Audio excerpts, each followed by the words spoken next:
Pode ir? Sejam bem-vindos ao podcast do SEMOI.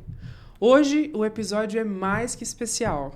Nós estamos com as duas pessoas que fundaram, que criaram, que tiveram a ideia e que executam o SEMOI de forma brilhante. E melhor ainda, a gente está aqui para contar sobre o melhor produto que eles lançaram até agora, que é SEMOI Unique. É uma imersão falando sobre a metodologia, sobre como deu certo o SEMOI. E para melhorar esse bate-papo, eu tô com as pessoas que fundaram, que criaram e que executam o SEMOI. Eu tô aqui com a Cláudia Baizeredo e tô com o Vlamir Carvalho, que são casados, têm uma relação e têm uma história linda. E a primeira pergunta que eu quero saber deles é: Cláudia, quem é essa menina que cresceu inspirada pelo avô faxineiro de hospital? Sim, você me faz chorar, né? Então, eu tive uma infância feliz, uma infância que nunca me faltou nada, mas foi uma infância humilde no subúrbio do Rio de Janeiro. E as pessoas às vezes falam, né? Cláudia, me perguntam qual bairro que você é esperando, né? Eu falar uma Zona Sul, uma Copacabana, um Ipanema. Não, eu sou de Vista Alegre, eu tenho muito orgulho de falar que eu sou de Vista Alegre, que é subúrbio carioca. E cresci no meio, fui criada por uma pessoa, né, no meio de muita lealdade, muita hombridade. Meu avô tinha um caráter assim absurdo. Ele era muito respeitado por onde ele passava. Tanto que meu avô tem 25 anos que ele já faleceu. Eu abro conta até hoje na casa de praia no nome dele. Porque ele criou, né, um nome, ele deixou um legado de honestidade. Então, eu trago muito isso hoje para a minha profissão. Então, lealdade para mim é algo muito importante. Essa honestidade é uma coisa que é fundamental para que qualquer negócio dê certo. Então, a gente faz tudo com muita ética. Então, essa menina se tornou, hoje, essa mulher que, primeira coisa que ela pensa é sempre na ética. Fazer o melhor, tanto para o meu paciente, quanto para o meu aluno, quanto para os meus funcionários.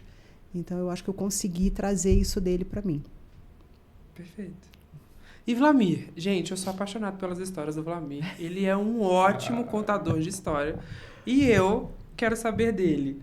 Vlamir, como é que o menino da Baixada Fluminense chegou a ser oficial superior da Marinha e hoje gestor, empresário, dono, pai, esposo? Como é que você geriu isso tudo para chegar onde você chegou?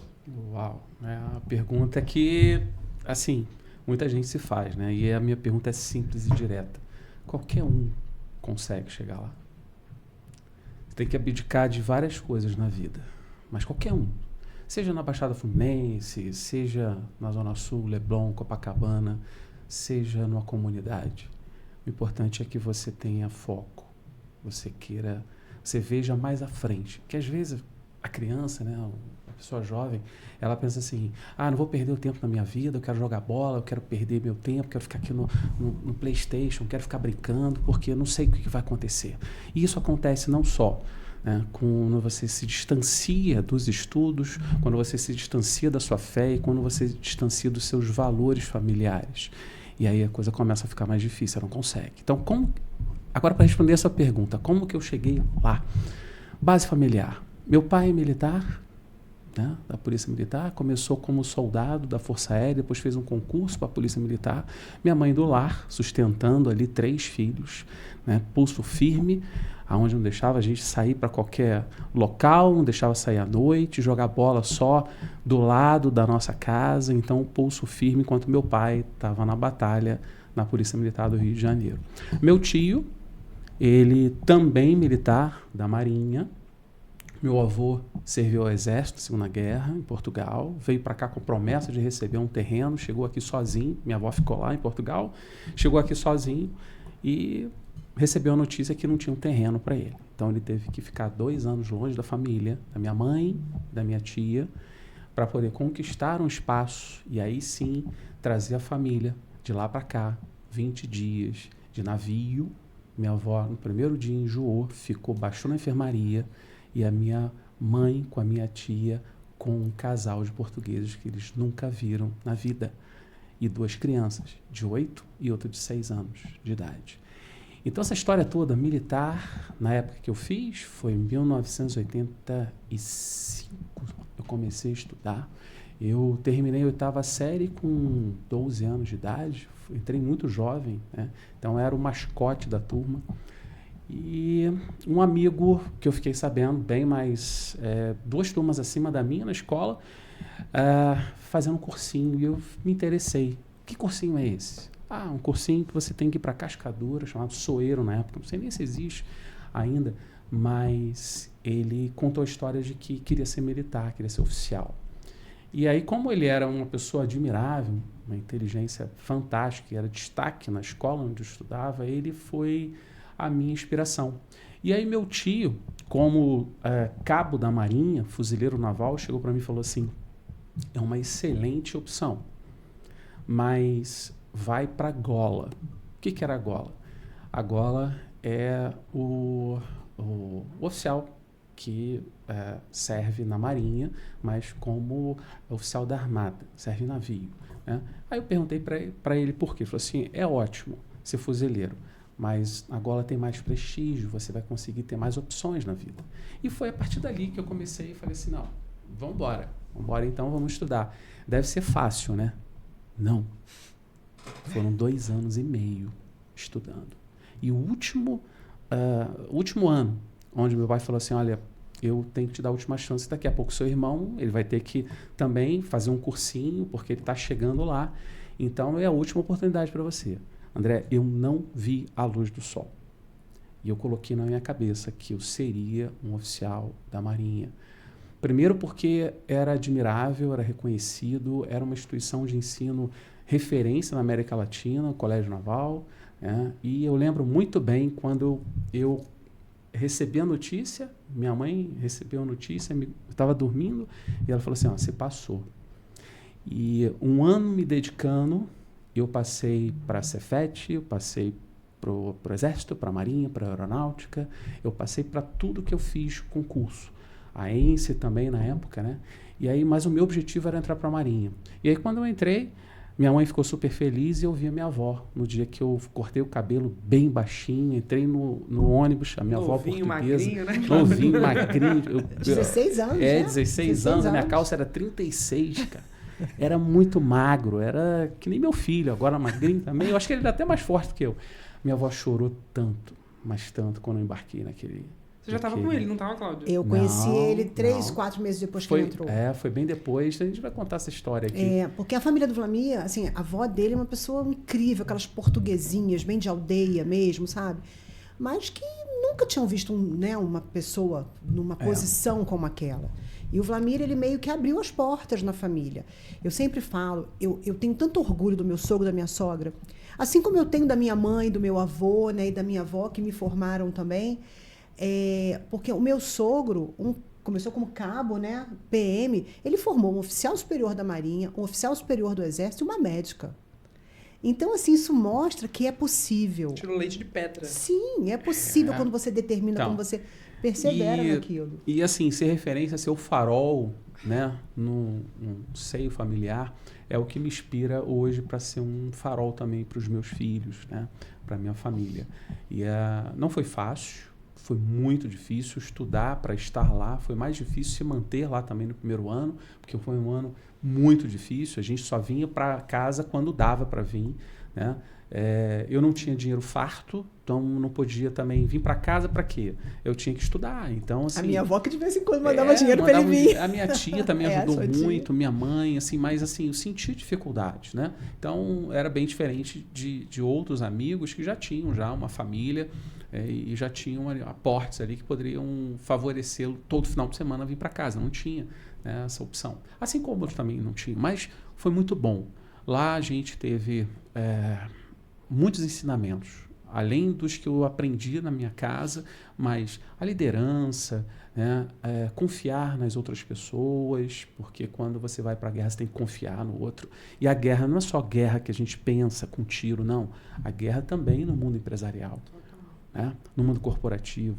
Existe uma guerra, uma competição onde você tem que ter, né? Você tem que ter ferramentas, você tem que ter know-how, você tem que ter confiança. Guerra da resiliência também, aquela né? parceria que você firma com o outro CNPJ é uma lealdade. Então, esses essas habilidades, esses requisitos foram muito importantes. E foi praticamente tudo que forjou a minha infância. Eu tenho muita saudade, né, do local onde eu nasci. Não sou carioca e eu também não sou Zona Sul igual a Cláudia Suburbana. Eu sou da Baixada Fluminense. Então, ainda... Eu sou suburbana, você é da Baixada. Baixada, mas muito orgulho porque muitas pessoas boas saíram de lá e eu sou muito assim, fã. Eu vivi uma infância em Xerém também, onde eu pude brincar muito. Terra de Zeca Pagodinho. Eu acordava 8 horas da manhã, comia um pão, tomava um leite e o meu almoço era jabuticaba, jaca, jogava bola. Eu era muito moleque, né, nas férias. Então, meu objetivo era estudar, tirar boas notas para poder ter liberdade nas minhas férias. Então, minhas férias eram na casa da minha avó, num sítiozinho pequenininho, lá em Xerém, mas aquilo lá era, chamava até, brincava, o sítio do Pica-Pau Amarelo. Então, o pessoal mais velho sabe exatamente o que eu estou falando, né? E o pessoal mais novo depois busca lá no YouTube e procura lá o que é o sítio do Pica-Pau Amarelo. O que eu acho legal é que vocês são duas pessoas que não tinham opção de dar errado, né? Não. Essa era uma opção que não existia no vocabulário, nem no contexto de vocês. Não. Ou dá certo ou dá certo. Pra você ter uma ideia, a minha mãe, ela abriu mão de estudar para que eu estudasse. Tanto que a minha mãe foi fazer o nível superior, eu estava formada e eu paguei a faculdade dela. Ela pagou a minha, depois eu paguei a dela, né?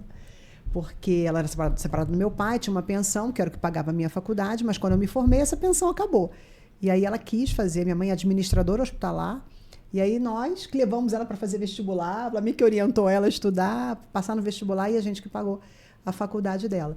Então, a gente não tinha, como você falou, a gente não tinha opção. Mas, né, assim, você não tinha opção, mas você tem o quê? Vontade. O que eu tinha? Eu não tinha dinheiro. O que eu fazia? Estudava e ensinava para ganhar um dinheirinho. Então, ensinava ali para quem estava mal em matemática, quem estava mal em física, dava uma aulazinha ali para poder a pessoa, né, conhecido, ir bem na prova. Então, eu sempre dava os meus jeitos, meus pulos para poder ganhar um dinheirinho no cinema.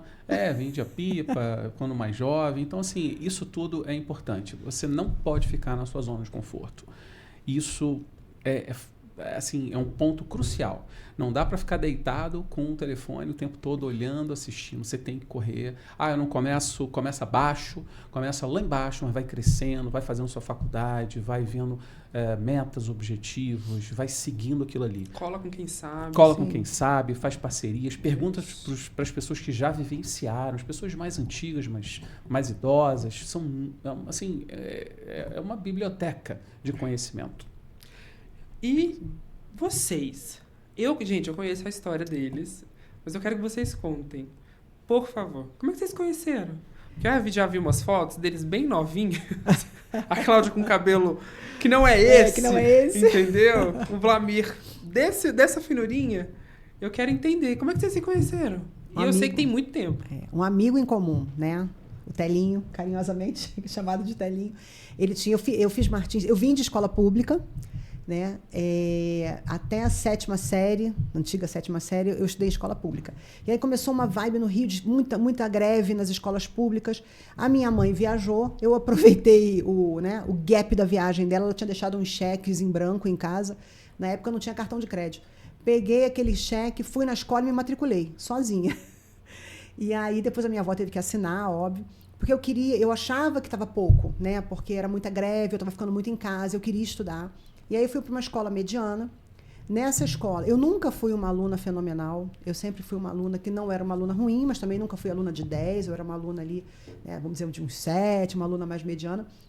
E aí eu fui para essa escola. Nessa escola eu fui para um mural, né, de honra da escola com um notão. Eu falei, tá fraca. É pouco.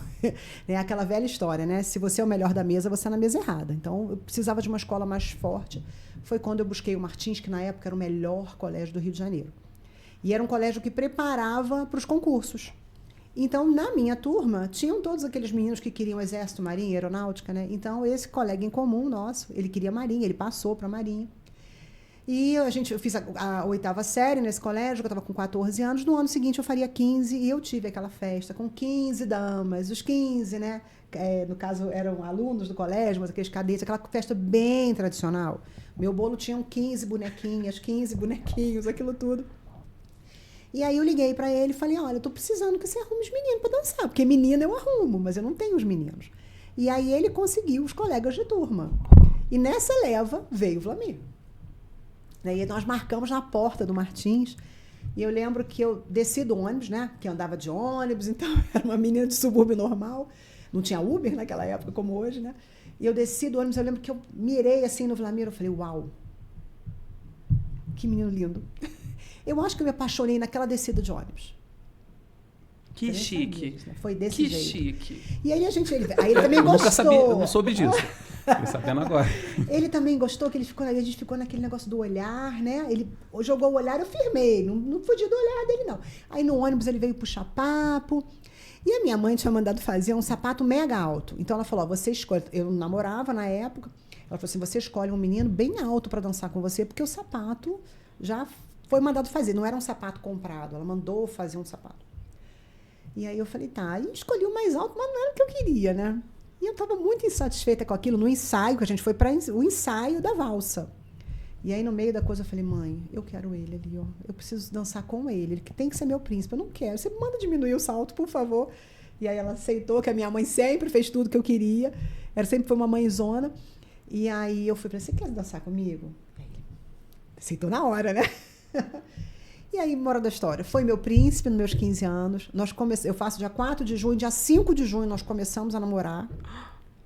No dia seguinte, a gente conta dia 5 porque o primeiro beijo rolou... Tem essa de ficar e... Não. Era para casar. E aí a gente conta dia 5 porque era depois da meia-noite que rolou o primeiro beijo, porque a gente dançou a valsa meia-noite, né? E começamos a namorar, e eu lembro que no primeiro momento ele ficou meio assim. Ele voltou no dia seguinte para um churrasco. Não, você dormiu lá em casa, né? Porque a festa foi na casa dos meus avós. E aí o segundo andar da casa, minha mãe disponibilizou para o pessoal dormir. E foi uma grande farra, quem morava longe dormiu lá, e a minha mãe fez um... Meu aniversário começou numa quarta, acabou na quarta da outra semana, né? É bem carioca mesmo. Sabe? Minha família sempre foi muito festeira. E ele ficou, e na semana seguinte era dia dos namorados, porque, né, dia 6, dia 12, ele não pôde vir, que ele ficou lá, era um final de semana que ele não viria para casa, ele morava em Angra, no Colégio Naval, mas ele pediu para um amigo fardado me entregar uma carta. Estou eu em casa, numa sexta-feira à noite, me chega um amigo nosso, o Shimu, na porta lá de casa, me mandou uma carta. Eu falei, uau! Aí eu apaixonei mais ainda, né? Meu estilo antigo, aquela carta, né, que meu príncipe me mandou. E nessa brincadeira lá se vão 37 anos entre namoro, noivado, casamento. Né? Isso aí. Naquela época a gente não tinha Instagram, a gente não tinha WhatsApp, não tinha nada, era só carta. Então você tinha que se dedicar e pensar na pessoa. Eu tenho as cartas até hoje, tá? Guardadas. Tudo direitinho. Então, assim, foi um momento assim na minha vida que, como eu falei, eu não tinha condições de sempre final de semana via, né? Então não sabia como é ser esse relacionamento, estava iniciando. Mas foi aquela sementinha que foi plantada, né, lá no começo, e a gente foi regando, tivemos dificuldades, brigamos, né, e às vezes até que vamos dar um tempo, vamos afastar aqui e ali, mas essas dificuldades, essas fricções, elas foram importantes para solidificar o nosso relacionamento, né? E até hoje a gente tem, sim, as nossas desavenças, como qualquer casal, mas a gente tem, sim, um objetivo grande aí ao longo do tempo, como ela falou. Vocês chegaram com 30 anos de casado, 2 filhos, fazendo medicina, 2 empresas, acho que 2 empresas ou mais, não sei quantos funcionários. Como é que vocês administram isso? Então, foi um desafio Existe grande. Marido e mulher full ou existe Cláudio e Vlamir empresários? Ou não? Porque não, a gente deita, a gente conversa de trabalho. Mas é uma coisa natural, forçada, né? A gente acorda falando que vai comprar um pãozinho, o que a gente vai fazer. Então, assim, a gente mistura tudo, é um mix, né? E assim, no começo foi bem mais complicado, porque quando você começa um negócio, ninguém acredita. O que faz o negócio dar certo é a sua vontade, seu objetivo e você acreditar. Tá? Então, tinha momentos que eu acreditava 99% e ela 0,1%. E tinha momentos que ela acreditava e eu também ia para outro lado. Mas, assim, o somatório dos dois era 100% acreditando naquilo que dava certo. E a gente percebeu o momento certo de passar para o mundo corporativo quando eu estava já encerrando a minha carreira, né? Porque a Cláudia, ela se dedicou muito tempo como mãe, se abdicou praticamente a vida profissional dela durante 2 oportunidades. Ela tinha 2 consultórios, um consultório inicialmente em Maricá, e aí eu fui para Natal, na época, servi lá, e ela teve que vender o consultório, voltou de novo, montou outro consultório, mas fechou de novo o consultório. Então, assim, chegou um momento na vida que ela me ajudou muito a chegar aonde eu cheguei. Eu cheguei no topo do oficialato, não fui almirante, mas o topo do oficialato, um oficial superior, eu cheguei, e uma parte grande foi ela também que me ajudou muito nessa empreitada. E nada mais justo, no final, eu falei, agora eu vou te ajudar, né? Para que no final da nossa vida a gente tenha uma balança com equilíbrio. E eu acredito muito nisso. Não ficar um sendo destaque do outro e o outro na sombra do outro e vice-versa. Isso é muito interessante, muito bom hoje, os casais como um todo, né? Não só um sendo destaque, mas foi o que eu conversei com ela e prometi a ela que ia ajudá-la, e ela falou, então vamos para frente. Deixou de ir para a Alemanha, gente. Ela deixou de ir para a Alemanha. Uma das oportunidades que a gente tem, né? Ser dondoca na Alemanha. Nunca. Em outros lugares também que eu tive que abdicar. Cheguei e falei assim, não, chega agora para mim. Eu entrei na porta da frente, né, com tapete vermelho, vou sair pela porta da frente com tapete vermelho e vou para um outro ambiente, vou para uma outra jornada. E foi a jornada que a gente escolheu. Eu acho que ser uma camaleoa faz parte de ser esposa de oficial de marinha. Eu sempre falo isso. Para um relacionamento dar certo, ele não precisa só o amor. Ele tem que ter amor, tem que ter respeito e tem que ter principalmente admiração. E eu sempre admirei muito o Vlamir. Como homem, como pai, como marido e principalmente como profissional. Ele sempre foi muito íntegro, teve uma carreira assim brilhante, exemplar, com excelentes avaliações. Isso era muito importante. Então, tinha aquele momento que a carreira era dele, eu precisava apoiá-lo naquele momento. Então, todos os lugares que nós mudamos, né, que ele me levou, eu me adaptei muito bem. Vamos para Natal, vou virar uma potiguar. Vamos para Belém. Né? Eu vesti aquele personagem da cidadã local e adorava, eu curtia aqueles momentos. Né? Quando veio para Brasília, eu me encantei por essa cidade. Aí foi paixão. Falei, uau, eu quero ficar aqui, eu quero envelhecer nessa cidade. Uma cidade que me dava segurança, uma cidade que eu queria criar os meus filhos, que eu sabia que eram crianças na época, mas eu sabia que um dia iam ficar adolescentes, então eu tinha uma segurança para criá-los como adolescentes aqui. E aí estava naquela, né? Sai, não sai, vai ser transferido, vai voltar, vai para outro lugar, né? E foi quando eu falei, amor, eu preciso, né? E foi quando eu me encontrei na docência, aqui, com esse presente, que foi a faculdade. Preciso firmar minhas raízes, né, também. Né? E a gente já tinha o SEMOI nessa época, já foi no finalzinho da carreira dele de marinha, né? E aí ele falou, e eu lembro até hoje das palavras dele, ele falou, amor, eu vou pedir para aposentar. Muitas pessoas ficaram mais tempo, né, vendo o que poderia surgir de oportunidade. E ele falou, eu vou ficar, porque agora é a sua vez. Você me apoiou esses anos todos, você me acompanhou, esteve ao meu lado, agora eu preciso fazer isso por você. Nossa, eu lembro esse dia, ela chorou, ficou toda emocionada, mas ao mesmo tempo eu falei para ela assim, mas para esse sonho acontecer, a gente tem que fazer com que você assim, procure um local, né, para trabalhar. E isso já estava na mente dela há um tempo atrás, de fruto de toda a experiência que ela teve, né, tratando dos nossos 2 filhos, né, os 2 ficaram na UTI, então ela como dentista, ela praticamente ficou 1 ano, né, com os nossos filhos. Então foi daí que veio a semente do SEMOI. Do SEMOI foi a parte assistencial, foi 100%. Que eu sei dessa história e veio daí. 100%. Foi né, o clique, a virada de chave. Nós tivemos 3 filhos na UTI. Né, que nós perdemos o primeiro filho por insuficiência renal. E aí, logo depois, o Rafa nasceu, também precisou de UTI. A Lara nasceu, também precisou de UTI. Mas foi o Rafa que me deu aquele clique, porque eu falei, cadê o dentista nesse lugar? Porque uma criança já tinha dentinho, né, que precisava de uma assistência, de uma higiene oral, e ninguém aparecia. Né? E eu lembro que ele estava de dieta 0 e eu cheguei naquele dia no hospital, tinha uns coágulos na boquinha. Eu falei, gente, deram leite para o meu filho. Não podia, ele estava de dieta 0, que ele ia fazer um exame. E a menina falou, não, ninguém deu leite para ele. Aí eu falei, isso é candidíase pseudomembranosa. E cadê o dentista para olhar isso, para medicar, né? Então, aí aquele foi a primeira virada de chave. Na Lara, a mesma coisa, né? Não tinha uma assistência odontológica. E aí aquilo foi meio que plantou uma sementinha ali. Mas foi Belém mesmo que essa flor começou a brotar, né?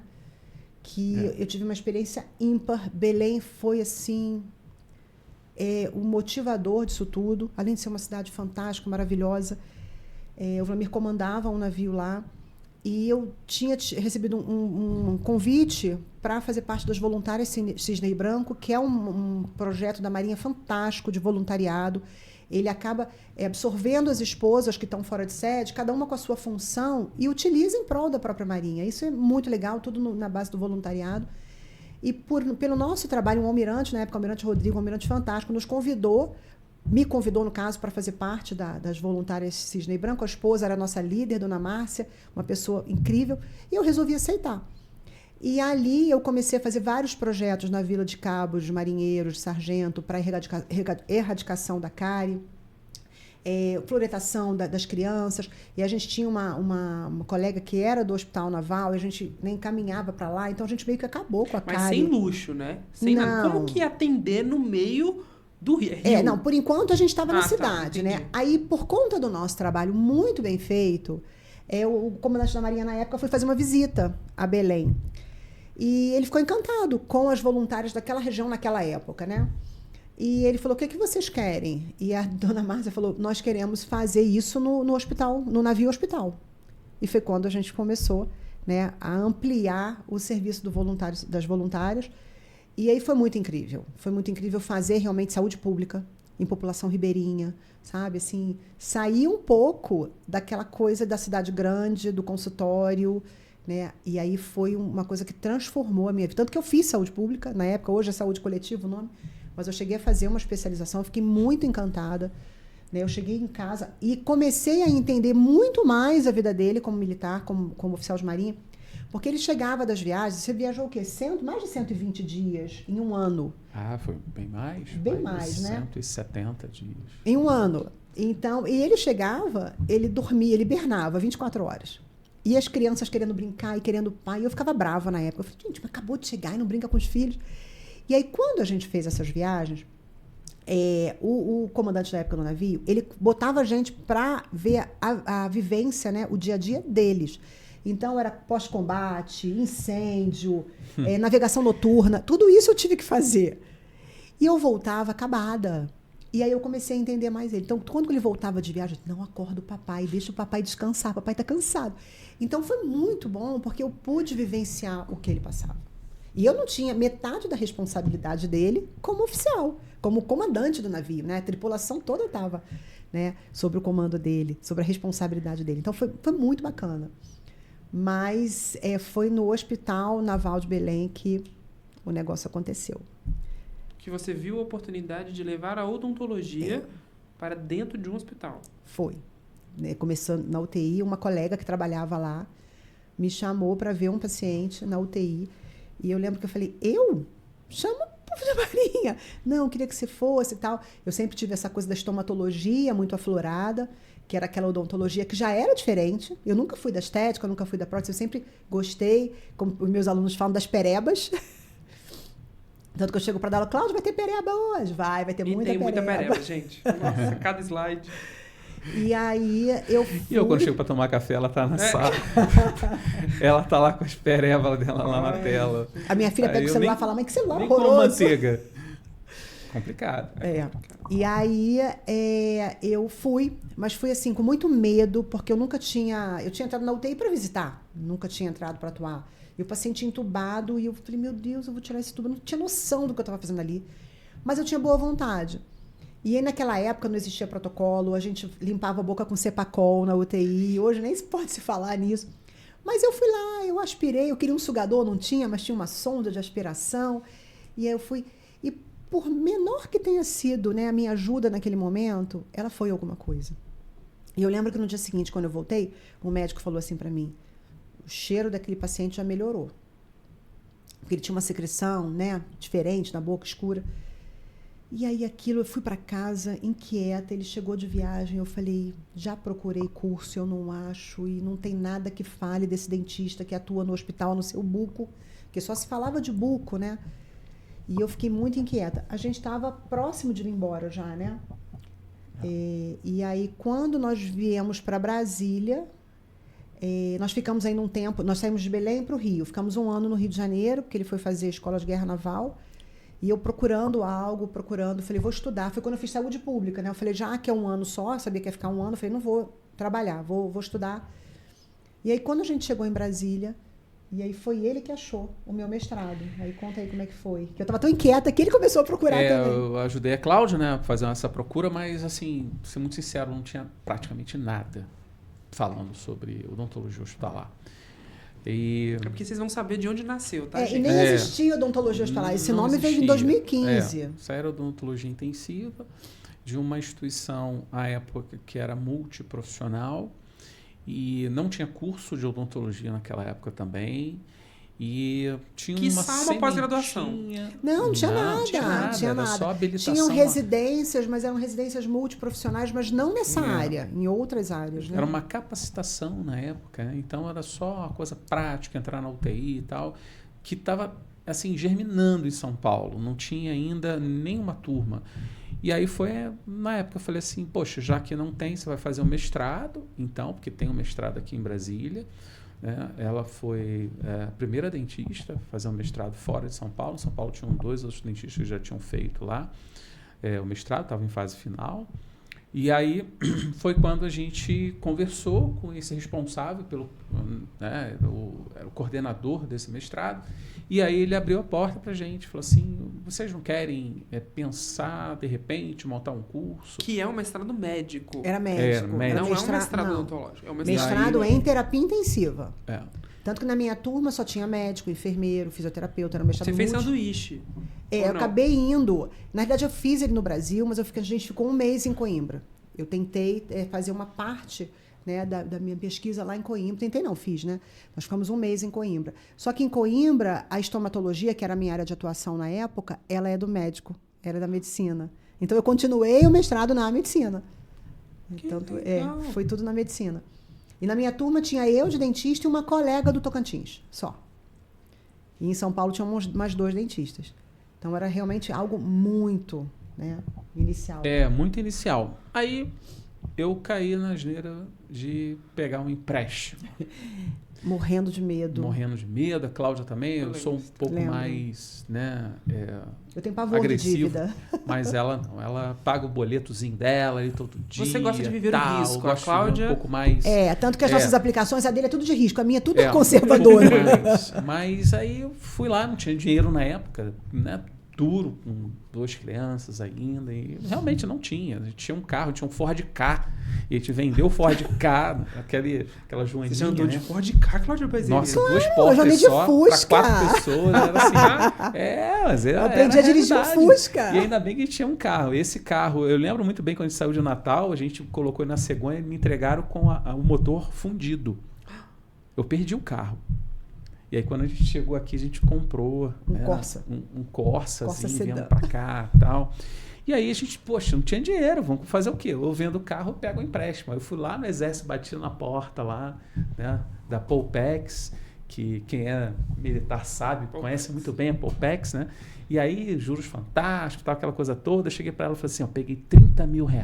Eu surtei, eu falei, você é louco, como é que a gente vai pagar pra isso? Comprar um carro e meio. A gente só para entender. De chegar em Brasília. Para poder montar uma empresa, então, a empresa, mas só para eu entender, inicial. Foi nessa de vocês verem que não tinha uma área, da dificuldade de achar um mestrado, de achar uma especialização, vocês falam assim, ali tem um gap.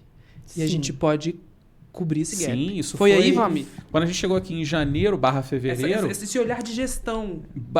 Foi dele, que eu fiquei meio assustada. Foram 4 meses em que ela iniciou... A gente chegou em janeiro. Finalizou o mestrado. Não, eu iniciou o mestrado. Eu fiz o plano de negócios, montei o plano de negócio, apresentei para o Vlamir e o Vlamir, né? Que eu não sei, para quem não sabe, 3 gente, pessoas. ele é uma das pessoas mais curiosas que eu já conheci em toda a minha vida. Ele não é o tipo do curioso que vê o tutorial e deixa pra lá. Não. Ele tem curiosidade, ele pesquisa, ele acha a parte técnica e é capaz de ele melhorar a técnica. Certeza. E aí foram, assim, muitas noites sem dormir, mas a gente conseguiu montar um plano de negócio e executar o plano. Em julho, a gente estava montando o primeiro simpósio nacional de odontologia. A gente pensou grande logo, vamos fazer um simpósio nacional. Né? Já vi fotos. E aí, numa época que não tinha rede social para divulgar. Não tinha rede social, não tinha nada. A gente criou um site, investimos em TI. E aí todo com esses 30 mil reais inicial, a gente montou a primeira turma, foi um sucesso. Vocês fizeram render esse dinheiro. Foi um sucesso. E aí o nosso payback se pagou aí em 12 meses, né? A gente teve uma recorrência, a primeira turma, a segunda veio na sequência. E aí realmente... A primeira turma foram 35 alunos, a gente não tinha mais onde botar aluno, teve que recusar aluno, foi um sucesso. E assim, a gente não ficou rico nesse curso, tá? A gente pegou todo esse investimento e investimos mais ainda em melhoria, em qualidade assistencial. Foram os melhores professores, a gente pagava caro. A gente trazia com passagem aérea paga, hotelaria, diária, os melhores. Até hoje, a gente paga quase 2 vezes o valor da hora. A gente paga do dobro da hora aula dos qualidade. Cursos, né? A gente não abre mão. Eu sempre falei para a Cláudia, a gente vai construir aqui uma oficina de Ferrari. O chão tem que estar branco. Qualquer Ferrari que entrar aqui é o aluno. E ele tem que ser uau. Ele tem que falar, nossa, realmente. E não é só a qualidade no zelo do material, do equipamento em si, mas é na qualidade em que o aluno aprende. Porque a gente não quer só que ele seja o melhor. E isso a gente combinou lá atrás. A gente quer que ele salve pelo menos uma vida. Já valeu a pena. E eu falei para ela, não dá para economizar e pensar só em ficar rico com isso. Porque são vidas que estão ali. Você lembra do seu filho, eu lembro dele. Então, a questão do filho, a questão da nossa família e como a gente trata isso no mundo corporativo, para alguns, né, empresários, falam assim, muita emoção, isso é perda, vamos capitalizar, vamos fazer um evaluation, vamos ter um equity grande, a gente tem que ter um patrimônio para poder vender 2 vezes, 3 vezes, aí vende de novo. A gente não tinha isso e a gente não tem ainda. A gente prefere, sim, entregar qualidade, entregar excelência, realmente o que os outros não conseguem entregar, para poder transformar outras famílias. Né? Assim como conseguimos transformar a nossa e outras mais, são quase 30 profissionais que trabalham conosco. Né? Quase 1.000 dentistas formados. 1.000 dentistas mais formados. De 1.000 já. Mais de 1.000 dentistas E a gente formados. transcendeu isso daí, não ficou só no curso. Hoje a gente tem o grupo assistência, e essa assistência a gente saiu da área assistencial, assim, não está olhando apenas para o paciente, que a gente conseguiu uma metodologia que dá uma assistência e uma odontologia com desfecho e qualidade. A gente passou agora para os hospitais. O que a cabeça do gestor pensa? O que ele faria se ele recebesse uma proposta de uma equipe de odontologia hospitalar? E aí, insatisfeito, eu e a Cláudia, a gente investiu um curso na MBA, na FGV, de gestão hospitalar. Mas o que eu vou fazer lá? Eu vou ser gestor hospitalar? Não, você vai entender o mundo hospitalar. Eu não tenho eu tenho que administrar um hospital. Sim. Mas eu tenho que entender o que a cabeça do gestor modula para aquele business, para aquele core. Por que ele está sentado como CEO de uma grande rede hospitalar? O que move ele? Será que é só custo? Será que são pessoas? Será que são equipamentos? O que faz? Quais são as dores dele? Então, fiquei 2 anos. Foi um curso excelente. E não parou por aqui. Você falar, é tão inquieto que já está com outro pronto. Então, assim, e a gente traz isso para o nosso negócio. Não para eu e para a Cláudia em si, mas para os nossos alunos. E o que eu acho interessante de vocês dois tem muitas pessoas que falam de dom, que falam de propósito, que falam... mas eu acho que existem pessoas que nascem e que existem para acreditar uma nas outras. E vocês fizeram isso desde o começo. Vocês acreditaram nos alunos de vocês. Vocês acreditaram numa equipe. Não existia equipe. Sim, não, era uma equipe. Era uma equipe. Vocês conheciam pessoas que falavam assim, essa pessoa é boa nisso, então ela pode participar comigo aqui. E eu sei da história que vocês cataram uma ali que era bom, vocês fizeram... O Lamir fez amizade com que era dentista, falou, não, a mulher dele é boa para dar aula. E dali foi surgindo. Porque vocês acreditaram em pessoas. Sim. De onde vem esse acreditar? Porque vocês acreditaram em si mesmos? Ou de onde vem isso? A odontologia, ela sempre foi muito pouco valorizada. né? Eu venho de uma época muito boa de odontologia, onde o dentista realmente ganhava muito bem. E com o passar dos anos, a odontologia foi caindo, né? Muita faculdade, muita gente no mercado. Só que ainda tem muito mercado. Quando você trabalha bem, quando você se dedica, quando você faz o que você sabe bem feito. E tem que, você falou agora bem próprio, tem que ter talento. Eu fui convidada 2 vezes para fazer medicina e eu não quis. Eu amo ser dentista. Eu amo a minha profissão. Eu adoro o que eu faço. Então eu tenho que fazer bem, porque eu amo aquilo. Então eu acho que a gente consegue, quando você ama o que você faz, você consegue sinalizar quem ama como você. Eu brincava de obturar apontador. Eu queria ser dentista desde a minha infância. Minha mãe comprava apontador, desodorante, talco para eu brincar de dentista quando eu era criança. E você passou na melhor. É a melhor do Rio de Janeiro até hoje. E eu lembro que eu fui para visitar, né? Porque naquela época, na minha época, tinha que fazer um vestibular para cada lugar, né? E eu fui para visitar a Unigran Rio. Quando eu entrei, eu entrei na época da AF, nem era Unigran Rio. Ainda era Associação Fluminense de Ensino. A minha turma, no meio da faculdade, é que virou universidade. E eu lembro que eu entrei, aquela floresta, aquele verde. Eu saí e falei, eu quero estudar aqui. E a minha mãe pirou, né? Porque ela vai estudar na UFRJ, vai para uma federal. E eu falei, não, eu quero essa privada. E ela conseguiu me formar, todos os materiais eu tive do bom e do melhor, todos os fórceps quinelato, quem é dentista sabe o que eu estou falando. Mas é vocação. E a gente no SEMOI, a gente tem um feeling, a gente sempre brinca e fala assim, na hora que começar a ganância, está na hora de sair da empresa, da equipe.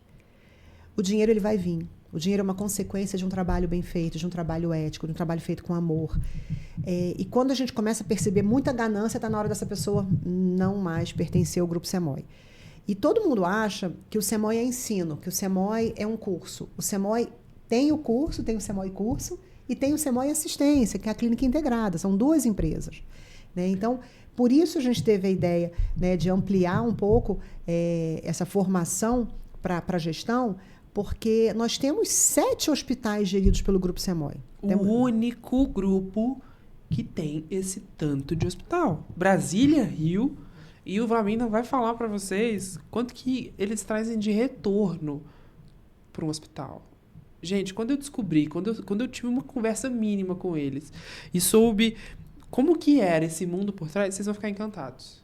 E aí eu já trago a pergunta. Depois do SEMOI ter dado certo, depois de vocês terem aprendido, depois de vocês terem vivido, por que e como nasceu o SEMOI Unique? É Unique de quê? De único. O Unique, ele vem com um símbolozinho dele, né? Do Unique, ele tem ali 3 pontinhas, né? Que indicam ali os 3 segmentos que são a chave para o uso do conhecimento da odontologia hospitalar. O curso em si, ele não habilita apenas o dentista para atuar no ambiente hospitalar. Ele ajuda em muito. Nós tivemos vários alunos que não atuam, não querem atuar em hospital, mas utilizam todo esse conhecimento da odontologia hospitalar no seu consultório, ou então em home care, ou no hospital. Então, se você perceber, as 3 pontinhas, a central é o hospital, mas a da esquerda e da direita é o consultório e o home care. Então, ele consegue fazer essa união. Então, o U invertido, né? Ele dá apoio. Quase, né? Que é a ponte JK, gente. São Isso, 3 pontezinhas. Então, ele foi pensado nisso. A gente tem a certeza disso, a gente consegue, e nós temos métodos para poder conectar o consultório com o home care e o home care com a base que é a odontologia hospitalar. E me fala qual que foi a principal dor. O que vocês viram dentro do hospital ou dentro do contexto de vocês que fez nascer o SEMOI? Eu recebo diariamente muitos pedidos de ajuda. Cláudia, me ajuda a fazer um protocolo? Me ajuda a fazer uma proposta? Como que eu precifico isso aqui? Quanto que eu cobro? O meu telefone é o dia inteiro, assim. Você sabe como que o meu telefone é, ele não para. E aí, uma vez conversando com o Vlamir, eu falei, nossa, eu tô cansada, porque toda hora meu telefone tá... E eu não sei negar, eu sempre ajudando, né? E eu falei... E partiu também dos alunos, né, da graduação. Poxa, a gente precisava de um curso de gestão, a gente precisava de alguém que nos orientasse. Como que eu monto um consultório? E aí um dia a gente conversando, eu falei, vamos fazer um dia, assim, uma imersão mega intensa para se falar de negócio. Por mais que a Cláudia tenha boa vontade de atender, ela não consegue explicar todas as nuances de uma gestão, de uma precificação, Pelo amor de Deus, de são uma quantos hospitais, negociação. quantos funcionários? E isso estava vindo assim uma coisa muito ruim, né? Ponto muito ruim, negativo em todo esse contato com ex-alunos. Eles estavam ficando sem esperança, porque as orientações que a Cláudia dava não eram suficientes para aquele mundo, aquela proposta, aquele hospital, onde ela não tinha dados suficientes, somente um voo superficial, ele seguia e ele tinha uma resposta negativa. Aí, esse grupo de pessoas que entravam em contato ficavam desestimulados. E, na verdade, a gente perdia uma grande oportunidade de analisar cada hospital, cada pessoa, as habilidades de cada pessoa e fazer a conexão. Fazer o que você faz. Desperta a curiosidade. Exatamente. E deixa eu entender. Gente, panorama. ele é oficial, né? O OR era o que ele fazia de verdade. Então... Pode ser brincadeira, mas assim, realmente é isso. O mundo de negócio é uma guerra, como eu falei, né, no começo. Então você precisa entender quem são as peças principais daquele tabuleiro e fazer uma organização. Não é complicado, mas o voo que você precisa ter macro de cima, ele te dá uma visão muito interessante daquele tabuleiro. Então, falei para a Cláudia, você está certa, está ajudando, mas talvez você esteja piorando e dando uma falsa impressão de que esse negócio é falido. E não é. Se fosse ruim, a gente não estaria com 7 e pelo menos a cada 2 meses tem um hospital que entra em contato com a gente, querendo que a gente e me fala, leve tem um número que eu o gosto de serviço ouvir. para lá. Quantos milhões vocês... Então, isso é uma conta que surpreende, não é? Assim, é baseado em artigos científicos, tanto nacionais quanto internacionais. A gente só pegou o nosso banco de dados, fizemos uma análise, pegamos um BI e nós cruzamos com esses artigos. E a conclusão que nós chegamos é que a cada 12 meses, se você tiver uma equipe assistencial de segunda a segunda-feira, com 1 ou 2 dentistas, dependendo do volume, né, de cada hospital, em média, você economiza 1,2 milhões de dólares por hospital. Isso envolve uma das coisas assim, mais aterrorizantes do gestor e do médico, da enfermagem do hospital. Infecção. A infecção é uma sombra. A infecção é um monstro. E isso tira o sono do gestor. Se você tem uma UTI com infecção... É gasto. Sim. É gasto. São 10 dias a mais. Esses 10 dias a mais, a cada dia, são R$6.000. Para o SUS, é R$3.400 a diária completa. Então, se pega e multiplica isso. E qual isso, nos Estados Unidos, é diferente. Essa conta pode chegar até R$15.000, porque lá o dólar é maior. O seguro é mais complicado. Então, o custo para os Estados Unidos, como pensando em uma grande potência, é muito maior. O Brasil ainda consegue gerir melhor. Só que a oscilação, a economia indo ruim, dólar aumentando, e esses produtos vindo para cá ficam mais caros. Então, essa conta, com certeza, já passou de 1,4 a 1,5 milhões de dólares por ano. E essa conta ela vai muito da infecção. Então, significa que se eu tenho uma equipe de odontologia hospitalar ajustada, alinhada e preparada, você faz Perfeito. um hospital Perfeito. economizar $1.2 milhão por ano. 1,2 milhões de dólares. Dá 6 milhões de E reais a gente por pode ano. pensar assim, mas será que o hospital privado quer essa economia? Né? Não ganharia? Não. A gente tem que pensar o seguinte. A gente tem que pensar hoje, a grande batalha de um hospital, isso dados da Agência Nacional, a Agência Nacional de Saúde suplementar. Não, de hospitais privados. É uma ANAP. associação, a ANAP. Tá? A ANAP, hoje ela tem um corpo mais ou menos aí de sócios de hospitais privados, em torno de 90, em 2004 era mais ou menos isso. Não sei se aumentou agora. Mas é custo. É custo. Você conseguindo gerir bem os custos. E nós tivemos agora no último encontro, num congresso, uma exposição de hospitais privados em Minas Gerais, aonde nós constatamos, né, em várias palestras, que hoje a peça principal de auxílio à medicina, redução de custos, está na equipe multiprofissional. E eles não tocaram na odontologia hospitalar. Ainda. E isso sim vai fazer uma grande diferença. Porque esse número é um número real, é um número que faz total diferença quando a gente pensa em equipe multi associada à redução de custo. E tirar o grande fantasma que ronda o gestor hospitalar, que é a infecção dentro do hospital. Então, realmente, a odontologia hospitalar hoje com a gestão da Cláudia, já chegou a 0, né, Cláudia? Alguma infecção? Sim, não, a gente tem 0 PAV, né, que é a pneumonia associada à ventilação mecânica, em todos os hospitais que a gente está. Então, a gente não tem. Às vezes, tem uma reunião da CCIH, acho que teve uma PAV, aí na hora fecha bronquiolite, não é PAV. Então, a gente, inclusive, no Rio de Janeiro, na época da pandemia, que era praticamente todo o hospital entubado em ventilação mecânica, a gente conseguiu PAV 0. Então, é um grande feito. Mas é por quê? Porque hoje nós somos uma equipe alinhada. São todos os dentistas que trabalham para o SEMOI, são ex-alunos SEMOI. Então, eu consigo avaliar e observar esse futuro profissional, né, que vai trabalhar para mim por 18 meses. Eu fico no radar com ele. E aí, os melhores a gente chama... Óbvio, existem mais que são bons, maravilhosos, que eu gostaria de ter na minha equipe? Sim, com certeza. A grande maioria das turmas são muito boas. Então, obviamente, eu teria mais profissionais, tanto que as equipes do Brasil todo me ligam. Você tem alguém para me indicar na Bahia? Você tem alguém para me indicar em São Paulo? E a gente sempre indica os bons alunos, né? Então, eu consigo pegar os melhores para mim, claro. Né? E é aquela velha pergunta, né? Mas como que eu consigo um hospital? Já fui em vários e não consigo um hospital. André, como é que você não consegue um hospital? Se você levar uma proposta para um hospital, né, pedindo para o hospital ser um funcionário, é custo para o gestor. É só mais um. É custo. Agora, quando você leva e a proposta de que você é parceiro e que você tem metodologia para redução de custo hospitalar, atuando em determinado segmento, em um box dentro de um mundo, do universo hospitalar, aquele gestor vai te olhar de outra forma totalmente diferente. Mas para isso você tem que ter o quê? Você tem que ter dados. Você tem que ter as ferramentas corretas. Ferramentas. Sim. E o SEMOI Unique surgiu exatamente para isso. Porque dificilmente uma pessoa que nunca entrou no hospital e nunca atuou no hospital tem dados. Sim.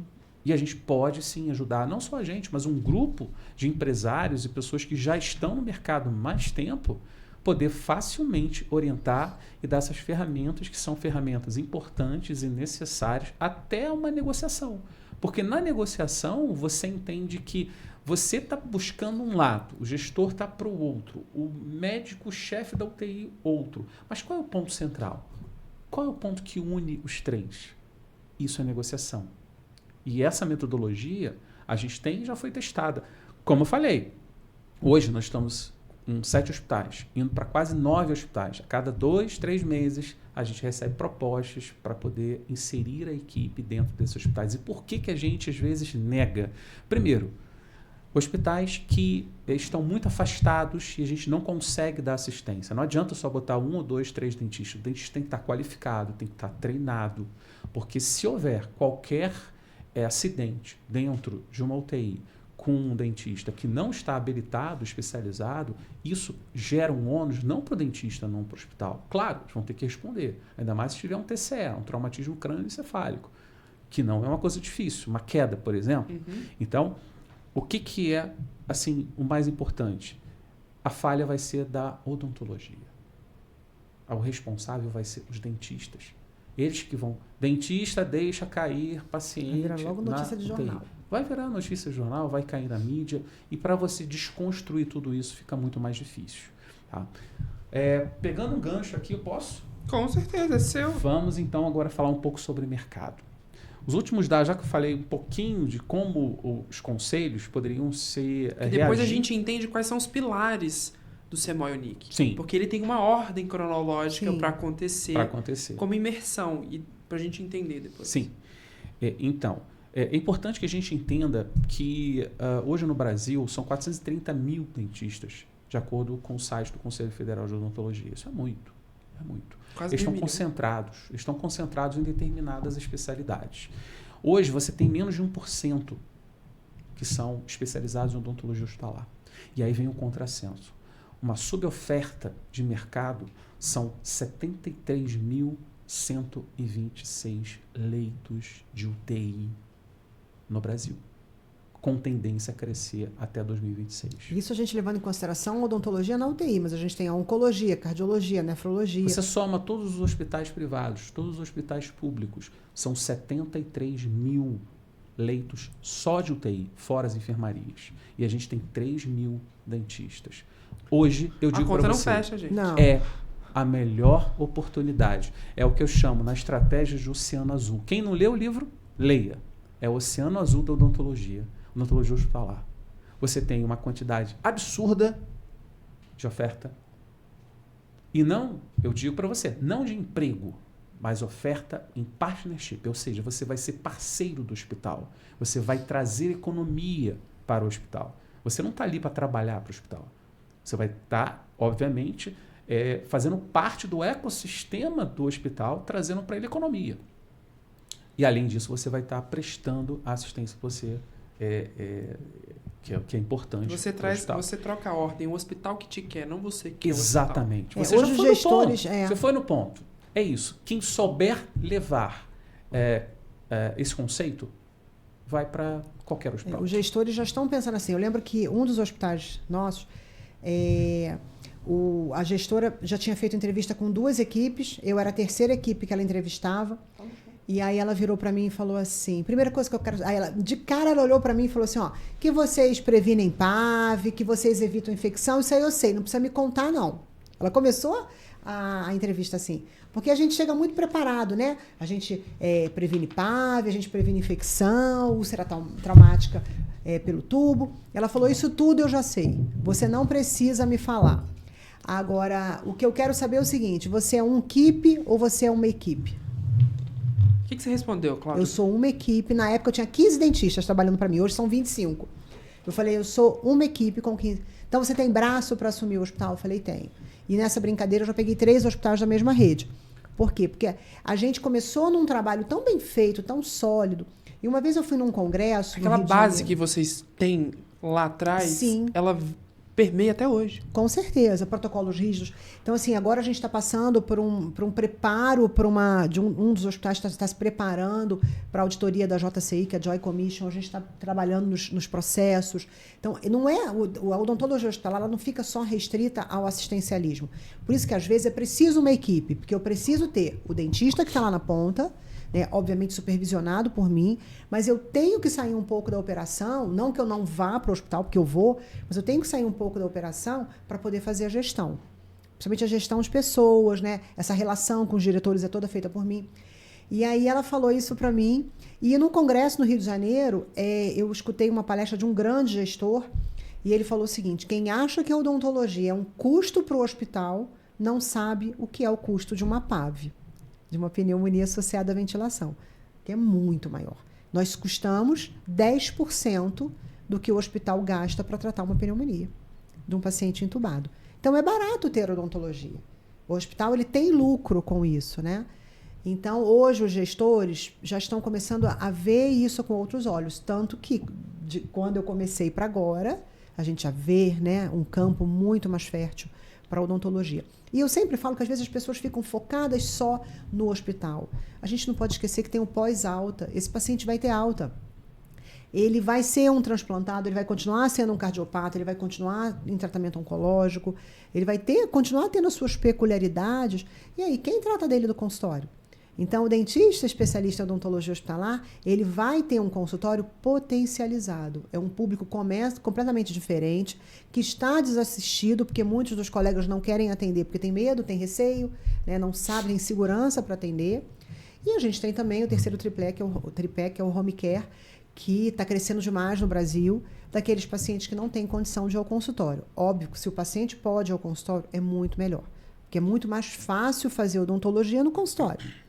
Mas quando não pode, a gente tem essa assistência domiciliar. E imagina, pessoal, vocês estão escutando de quem foi pioneiro, de quem é pioneiro da odontologia hospitalar. A Cláudia é uma das percussoras que estava lá batendo na porta das autoridades para que esse nome existisse, odontologia hospitalar. E a partir daí, deu tão certo, foi uma gestão tão equilibrada, tão assertiva, que nasceu a metodologia Unique, que é um conglomerado de tudo isso que vocês têm, do grande sucesso que é, num dia só. É uma surra de aprendizado. Quem vai fica meio bêbado de tanto aprendizado que vocês aprendem na prática o que é gestão dentro de um hospital. E quanto que ela custa, quanto que ela retorna. Você se torna empresário num dia. Você sai de CLT e você se torna empresário num dia. Assim, a proposta é essa, para assustar mesmo. É para chegar e falar assim, ó, tem oportunidade. O Vlamir que fala, eu saio rebocando.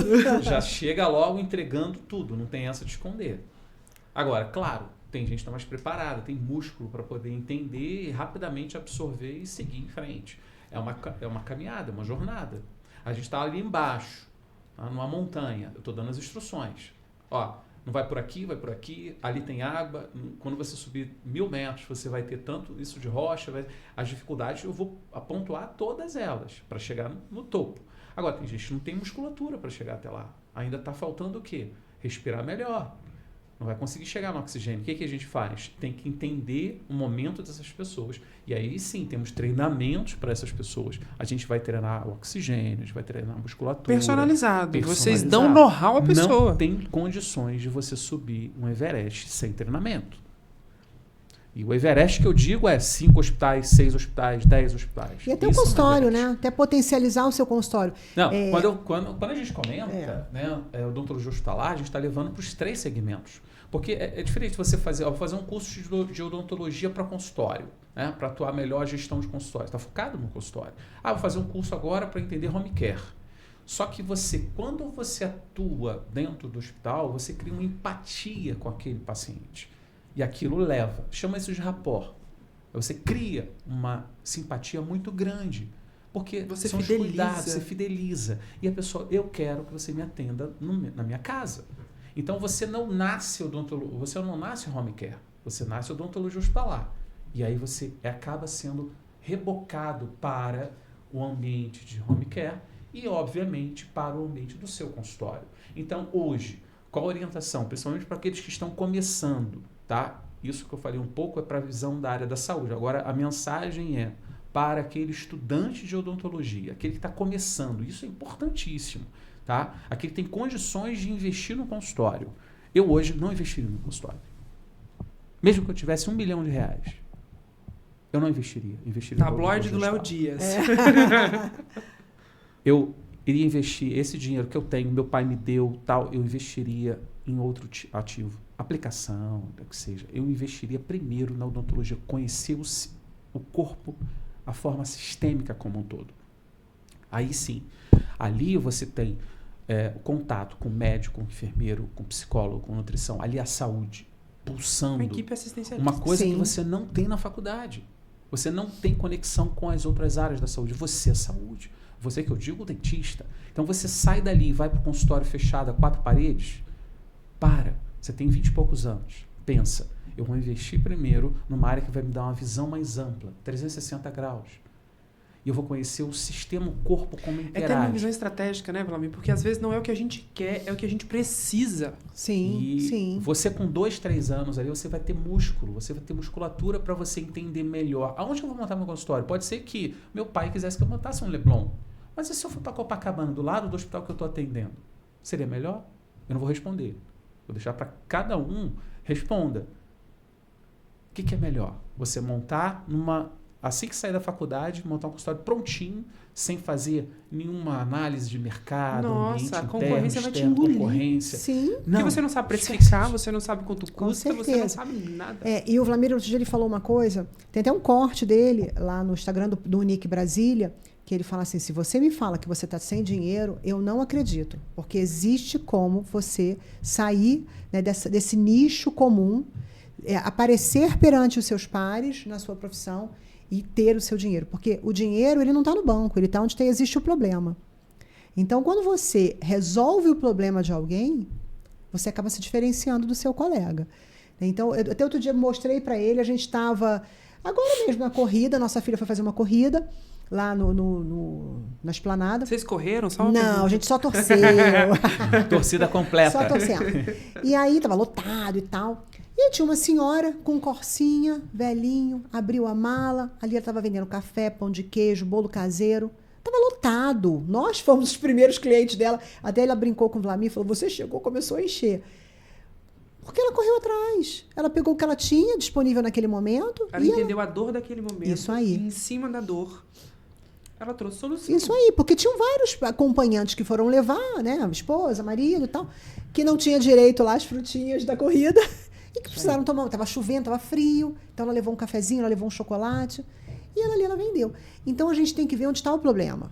Né? Onde tem aquele nicho que você possa resolver. Então, se no seu prédio tem cardiologista, tem um oncologista, tem um gastro, vai lá, faz uma parceria com ele, um nefro, faz uma parceria com ele, vê onde é que estão as dores, né? E é muito isso que a gente fala no CEMOI Unique, que a gente ensina, né? E quando a gente montou o CEMOI Unique, nós sentamos, porque como você falou, a gente fala o tempo todo, a gente está tomando café, a gente está falando de trabalho. Mas as estradas, né, que a gente percorre, o amigo gosta muito de dirigir na estrada, as estradas são os melhores momentos, né, amor? Que fazem com que a gente realmente crie. E eu falei, como que vai ser isso? E eu também reclamava muito com ele das postagens, às vezes, das pessoas. Olha o que está postando o rosto do paciente, o paciente aqui acamado. Não é assim que se faz marketing. Então, a gente pensou em tudo. A gente pensou numa gestão, né, de liderança, uma gestão de negócios. Vocês pensaram no relacionamento. As pessoas, às vezes, esquecem dos relacionamentos. Às vezes, a gente começa... A Cláudia tem histórias incríveis. Ela começou sem ganhar nada, pela oportunidade de estar lá. E ela traz essa pegada de como os relacionamentos te trouxeram até onde você está. Sim. O CEMOI, eu conheço o CEMOI Unique na íntegra. E o CEMOI Unique começa desse jeito. Sim. Vocês falando de gente. Isso é um grande desafio do século XXI e agora, na era da inteligência artificial, você tocou num ponto muito interessante. Hoje, acesso à inteligência artificial, todo mundo tem, ChatGPT, todo mundo entra em várias outras plataformas, e isso faz com que a pessoa se interiorize. E o CEMOI Unique é conexão. É conexão. É network. Quando a gente pensa em IA hoje, ela ajuda em processos, cálculos, ajuda a gente a ter um roteiro, uma coisa... Ela agiliza. Ela agiliza.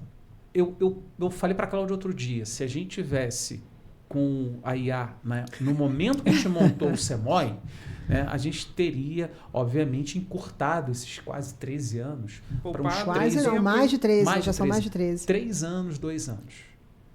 E a gente tem hoje o conhecimento de uma década atuando com inteligência artificial. Aonde a gente vai parar? Aí vai a minha ressalva. A IA ela vai potencializar.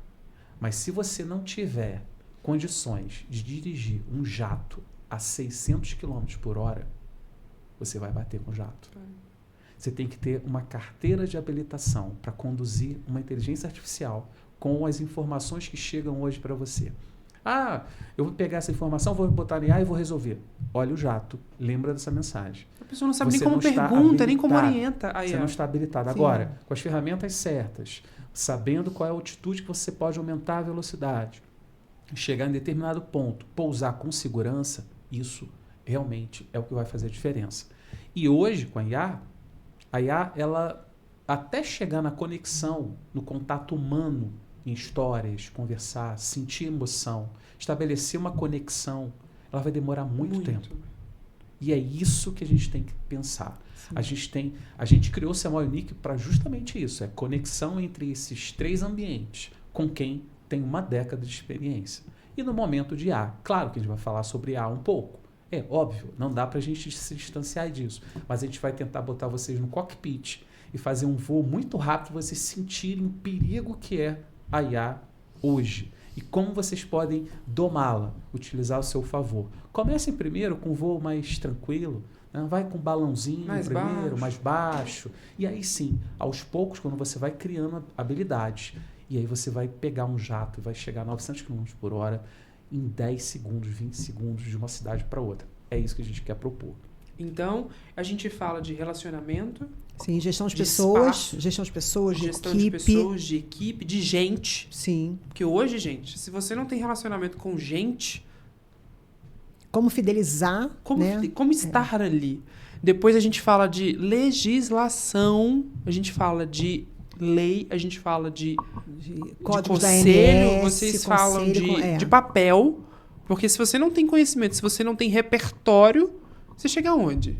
A conversa tem limite. Você tem que ter um viés político para entender. Para quem não tem repertório. A gente vai passar por aquele acrônimo que eu gosto de falar, eu aprendi lá nos nossos bancos de MBA, né? É o famoso PESTEL. É a política, economia, social, tecnologia, né? E meio ambiente e legal.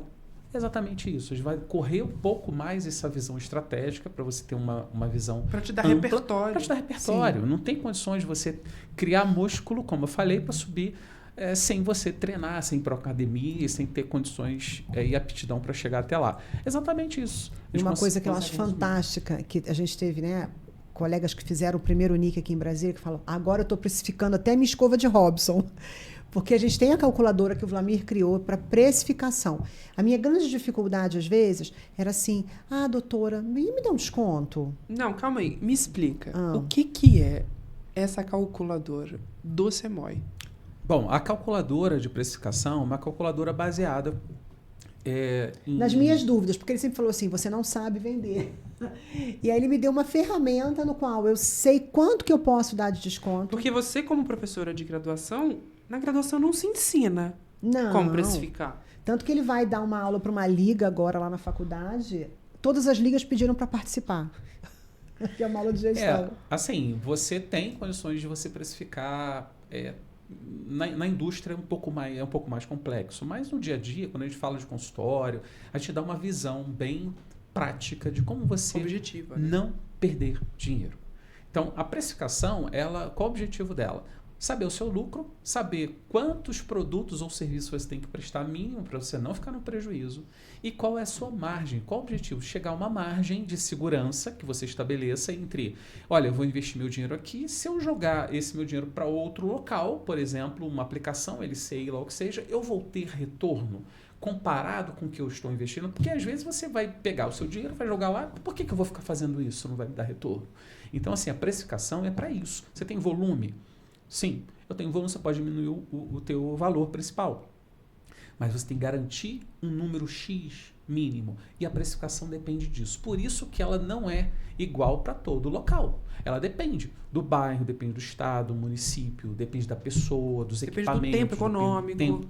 Então depende de uma série de coisas. Por isso que a gente tem que primeiro fazer o voo alto, mostrar para eles o ambiente que nós estamos hoje, um ambiente interno, um ambiente externo, e fazer para eles chegar lá no final e falar assim, agora a precificação. Como que vocês vão precificar diante de tudo que vocês aprenderam aqui? E incrivelmente, eu digo para você, não dá para a gente mergulhar com detalhes, mas aquela orientação de base para subir na montanha, que eu falei, que nosso objetivo é chegar lá em cima, dá para fazer sim, em um dia. Muito. E tem pessoas que conseguem chegar e olha, tá ótimo esse patamar aqui para mim, não quero subir até o cume. Conseguem entender mas termos simples do faz sentido do tributário, do mundo dos negócios, conseguem entender, porque às vezes as pessoas não sabem. Eu mesmo fui aprender algumas nomenclaturas de entrada, de saída, de retorno, com eles. Porque isso é necessário. E as pessoas me ligam, estão me perguntando, Cláudia, mas é o quê? É uma aula? Não é uma aula. É prática. A gente vai praticar como potencializar o seu negócio, como melhorar a sua assistência, o que você precisa fazer para fidelizar o seu cliente, para aumentar o seu lucro. Na verdade, não é uma aula que a gente criou para poder vender. A gente fala, são as ferramentas que nós usamos para poder escalar. A gente entrega montanha, realmente. Falando. A gente tem que mostrar quais são os equipamentos que nós usamos, adaptamos isso para isso. Porque lá em cima você vai ter tal dificuldade. O que nós fizemos? Olha, a gente não está levando cilindro, a gente está levando isso. Por quê? É mais leve. Então, assim, são as ferramentas que nós usamos e utilizamos para enfrentar os desafios da odontologia. E essas ferramentas, elas estão em qualquer local. Só que você precisa selecionar e testar. E a gente conseguiu fazer isso ao longo de uma década. E o que as pessoas que ficam na dúvida, que eu já reparei, porque hoje em dia a gente está numa era de vender até a mãe. Né? E vende curso, e vende livro, e vende performance, e vende... Agora tem curso para vender curso. Curso para vender curso. E fica aquela coisa rasa, que não traz resultado nenhum. E o CEMOI Unique não é isso. Ele se estende. A assessoria que o CEMOI Unique presta, ela vai além. né? E aí eu tiro uma sardinha para mim também, que eles me convidaram, e lá eles me convidaram para falar sobre posicionamento, sobre brand. Eu acho que existem coisas tão básicas que fazem tanta diferença. Mulherada, um batom, cabelo escovado, uma roupa. Homens, uma calça do tamanho certo. Um jeito de falar, um jeito onde estar, como se portar nas redes sociais, o que mostrar, como vender. E eu acho que é o mínimo que a gente consegue ter hoje em dia. E eles me trouxeram para falar um pouco disso. E voltando para falar sobre essa imersão, fala para mim o que é realmente esse pós. Porque hoje em dia, né, quantas palestras a gente já foi, fala, para na metade e você fala assim, mas é só isso aqui? Quando ele começou, porque o Vlamir sempre foi o gestor do grupo, eu sempre fui muito operacional, eu que ia para o hospital, eu que, né, comecei todas as equipes, treinei as equipes, e ele sempre foi o gestor. Parte financeira, administrativa era com ele. Eu ficava mais com a gestão de pessoas. E por vários momentos ele tentou me introduzir nesse meio da gestão. E eu era muito resistente, porque a odontologia é uma formação muito técnica. Nós não somos formados para gerir. Só que a gente esquece que nós somos empresários. Principalmente se a gente tem um negócio, a gente tem um consultório, ou até se a gente aluga um horário, a gente gere aquele horário. Você já sai meio da faculdade. É, bem isso, né? E ninguém prepara a gente para isso. Esses dias eu recebi uma mensagem, Cláudia, como que eu abro um CNPJ? Ela não sabia abrir um CNPJ. E eu falei, você tem contador? Não, então procura um, porque esse é o caminho. Né? Então, e ele sempre tentou me introduzir, eu sempre fui mais resistente, até que eu falei, tá bom, vamos lá. Eu comecei a ver ele muito sobrecarregado, ele ficava até de madrugada trabalhando, muito cansado, e eu falei, tá bom, eu vou te ajudar nessa. E aí eu comecei a assumir algumas coisas. E outro detalhe, por ver pessoas vendendo uma coisa que não existe. É isso que eu vou falar agora, Porque aí eu comecei a fazer uns cursos, né? Comecei a seguir algumas pessoas que eu teoricamente admirava. E até que um dia eu falei, vamos fazer esse curso. E foi uma decepção, que acabou a aula do cara. E eu falei, o que ele entregou?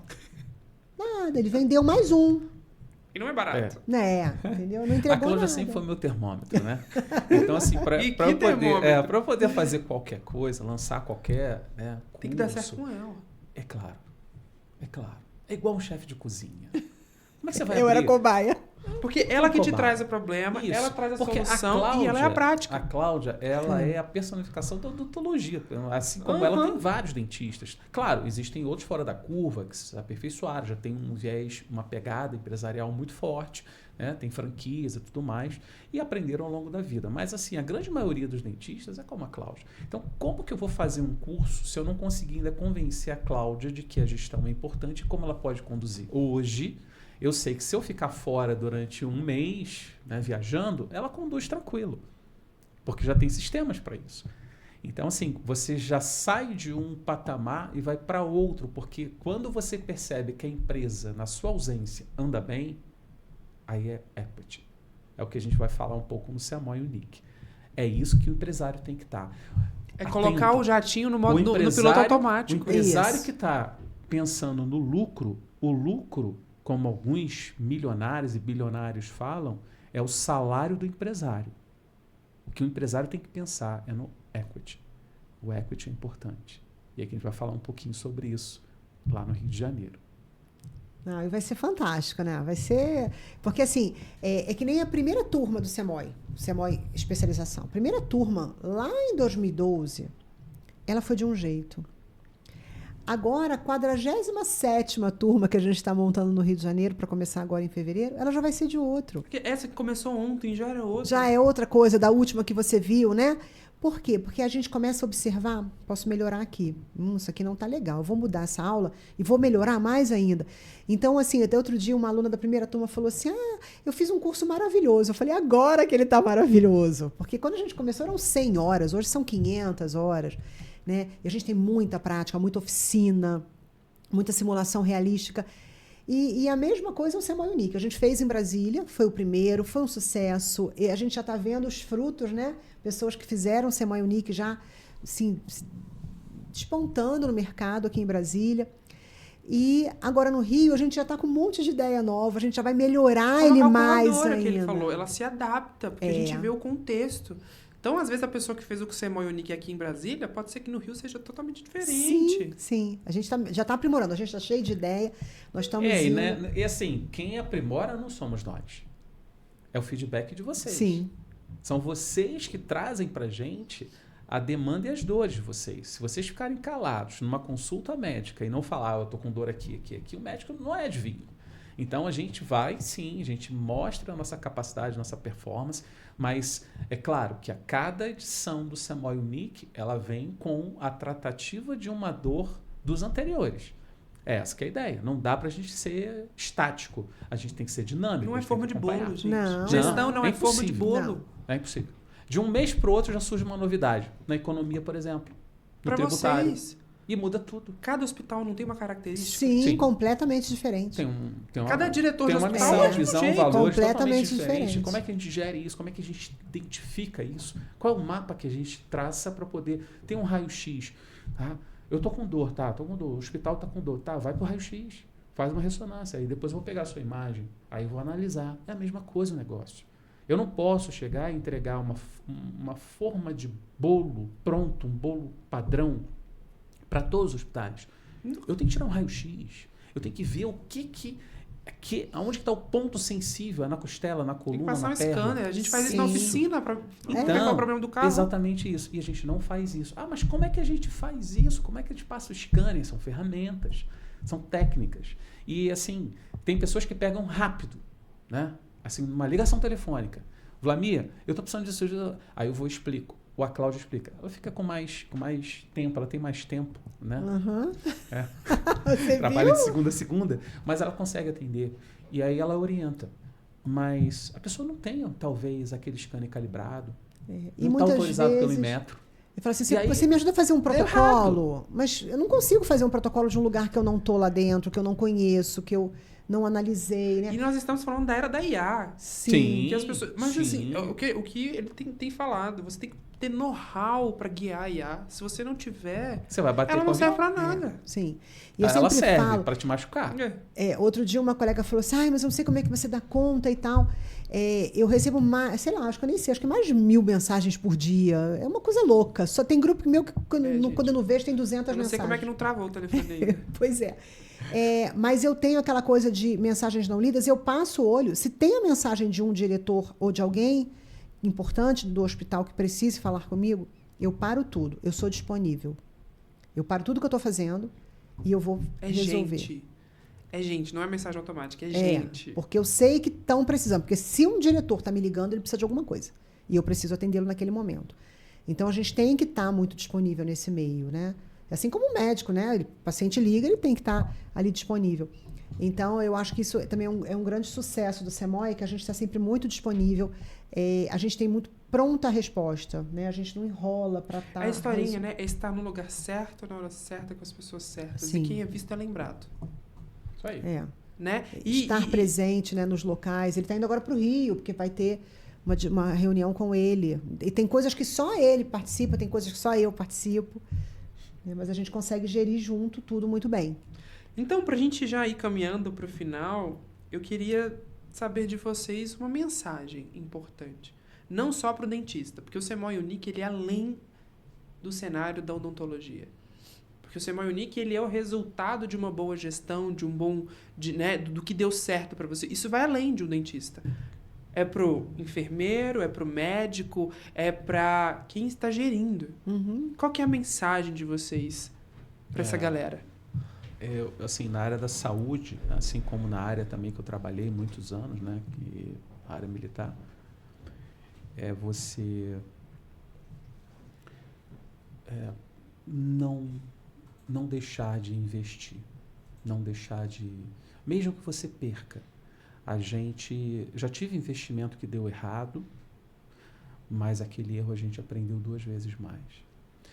E não é só... É um clichê, pode ser, não. A gente aprende com os erros. Não é bem isso. Mas é o que faz a gente estar vivo. Se eu parar de sonhar e acreditar que aquele meu sonho não pode ser realizado, você está no final da vida. A vida serve para isso. Para sonhar, criar metas e arriscar. Quem não arrisca, com certeza, já sabe que não vai ter o seu sonho realizado. quem arrisca pode ser que consiga chegar no sonho. Tá aqui você, né, Flaminho? Depois Aí. de se aposentar, começou de novo. E que você, E Cláudia? não para, né? Qual que é a mensagem que você deixa para as pessoas participarem do SEMOI Unique? Qual a importância disso? A gente vai precisar fazer um corte, gente. Eu preciso tossir.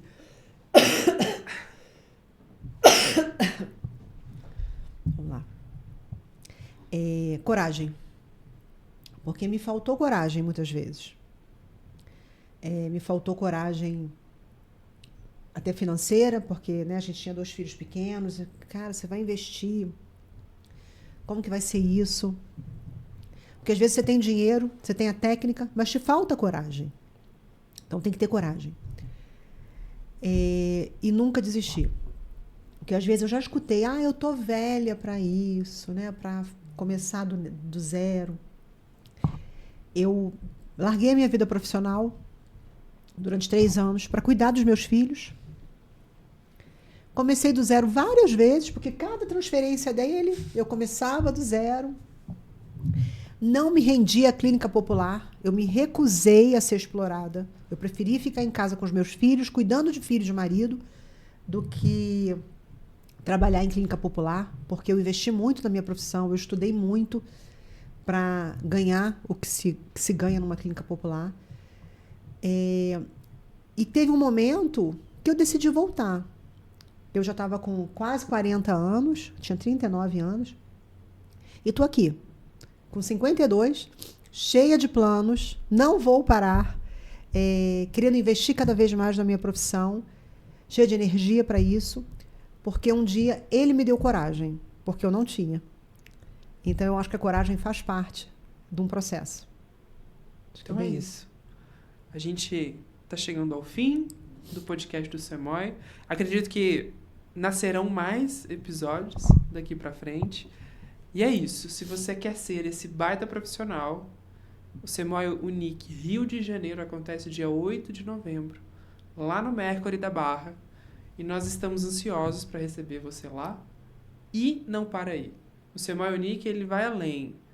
Pode ser que aconteça em São Paulo ou em outro lugar do Brasil. E é para isso, para transformar você no melhor profissional. É isso. Obrigado, gente. E não pode deixar... Quem assistir esse podcast, então quem assistiu os cortes, escuta, gente. fazer um comentáriozinho lá embaixo, que aí a gente mantém o mesmo valor com o desconto do primeiro lote, mas só quem fizer o comentário. Ouviu, pessoal? Viu, André? Então é isso. Obrigado, gente. Arrasou, foi muito bom. E eu com a minha tosse que me fez vontade de chorar.